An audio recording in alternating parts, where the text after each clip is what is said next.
ఏపీలో న్యూస్ కోసం AP talk ఛానల్ని సబ్స్క్రైబ్ చేసుకోండి.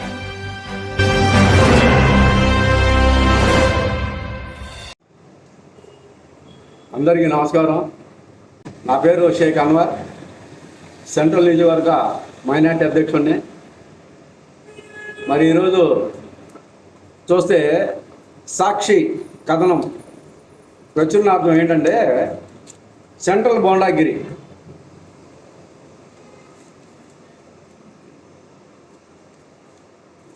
సెంట్రల్ బోండాగిరిలో ఏంటంటే వెంటాడుతున్న సెక్స్ రాకెట్ అంట. ఏం వెంటాడుతున్న సెక్స్ రాకెట్ ఎవరు చేశారు? ఏం సెక్స్ రాకెట్?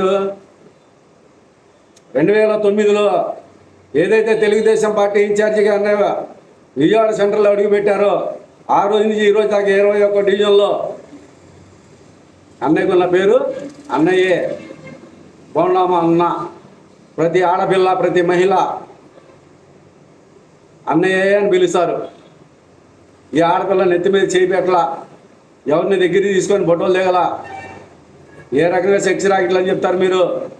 వయసుతో అయిన సందర్భం ఉండాలా, మాట్లాడేదానికి విలువ, మాట్లాడేదానికి అర్థం ఉండాలా.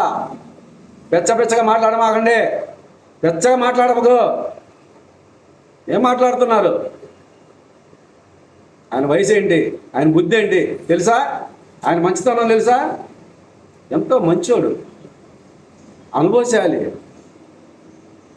బుద్ధి, భయం, భక్తి, జ్ఞానం ఉన్న ఒక అధినాయకుడు. ఆయనే కథానాయకుడు, గుర్తుపెట్టుకోండి.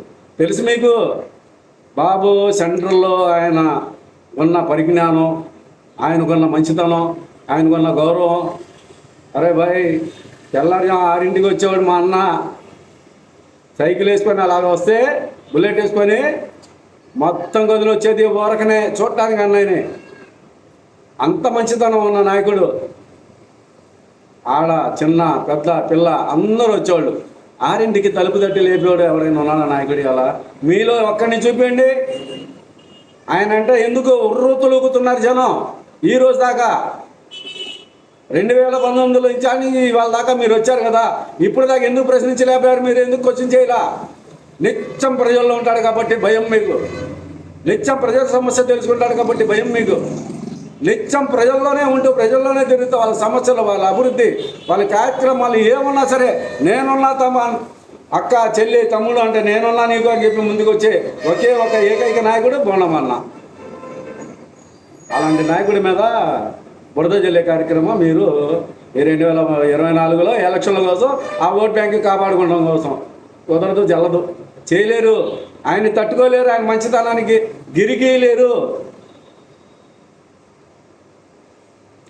సెంట్రల్లో మొత్తంలో మీరు ఎన్ని సాకులు చెప్పినా, ఎన్ని మాయమాటలు చెప్పినా, ఎన్ని మభ్యలు పెట్టుకున్నా జరిగేది ఏమీ లేదు. రెండోది, సీఎం గారు హత్యాయత్నం అంట పేపర్లో. ఎవరయ్యా చేసింది హత్యాయత్నం? ఎవరు చేశారు? ఎవరికి ఏమవసరం? ఏ ప్రభుత్వం అయినా సరే, ఏ నాయకుడైనా సరే, సీఎం అంటే ఒక గౌరవం ఉంటుంది. ఎవరు హత్యా ప్రయత్నాలు చేయడానికి పరిగెత్తు రాదు. అదే ఆసామాషి పని కాదు. చిల్లర వ్యాపారం, చిల్లర మైండ్లో ఉన్నవాళ్ళు, బుద్ధి తక్కువ పనులను చేసేవాళ్ళు కాదు. అరే భయ్, ఒక సీఎం గారు వస్తే ఎంత గౌరవం ఉంటుంది. సీఎం గారు వస్తున్న క్యాంపస్లో ఆ తరుణంలో రోడ్ షోలు అవుతున్నా, జగన్ రెడ్డి గారు మీరు ఎందుకు ఆ రోజు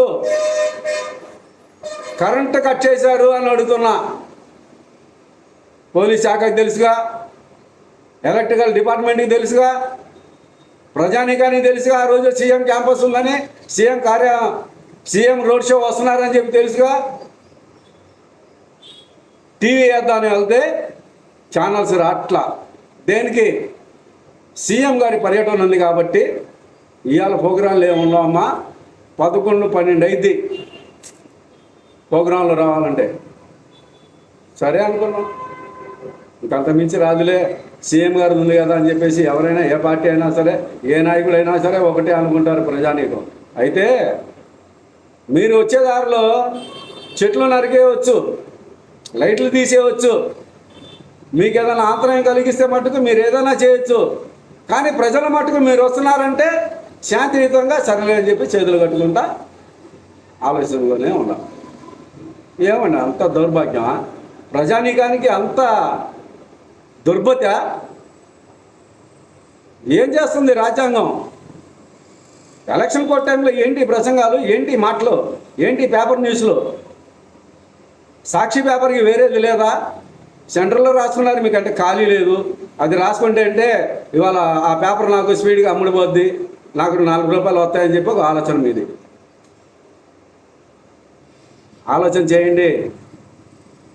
మీరు ఎన్ని వేషాలు వేసినా, ఎన్ని కుతంత్రాలు పన్నినా, ఎన్ని అసత్యాలు మాట్లాడినా, ఇలాంటి వార్తలు రోజుకు ఒకటి వేసుకున్నా సెంట్రల్ నియోజకవర్గంలో ప్రజానీక నమ్మదు.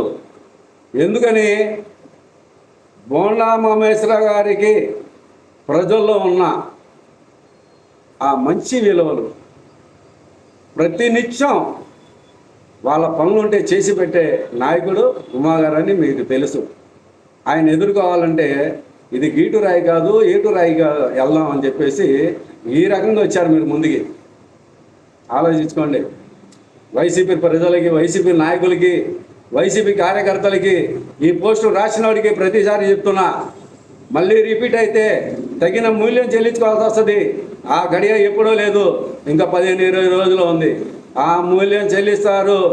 విజయవాడ నగర ప్రజలు ఆ మూల్యం చెల్లిస్తారు. ఓటుతో బుద్ధి చెప్తారు వైసీపీ నాయకులకి. ఇదే 2019లో బోండా మహేశ్వర గారు 27,000 పైన వేట్ల ఓట్లు